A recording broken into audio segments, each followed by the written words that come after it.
Siapa yang dah sagging, rendah diri kan, sebab dia punya dah menyembah bumi ke apa kan. Okey korang, kita ada produk kita yang paling latest iaitu Be Up Cream. Korang tahu tak Be Up Cream ni untuk apa? Okey, Be Up Cream ni dia bukan macam produk-produk lain yang membesarkan ke, untuk menambah saiz ke. Dia adalah produk untuk kita menganjalkan, kita bantu kulit untuk kita jadi firming. So, macam mana cara nak guna Be Up Cream ni? Okey, saya akan tunjukkan cara dia kalau kita nak pakai Be Up Cream. First kali kita ambil pea size, kita akan sapukan lepas mandi dengan cara scooping. Okay, kita akan ambilkan cara scooping. Kita sapukan dalam 30 kali. Sapukan cara scooping macam tu. Okey, kita angkat.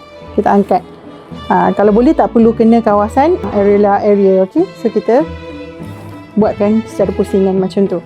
Okey. Gunakan Be Up ni secara konsisten selama sebulan, korang akan nampak hasil dia. Boleh cuba, siapa yang dah sagging, siapa yang rasa macam rendah diri kan, sebab dia punya ni dah menyembah bumi ke apa kan, boleh cuba, kita ikhtiar, kita cuba. Okey, boleh gunakan Be Up Cream. Dapatkan sekarang selagi stok masih ada.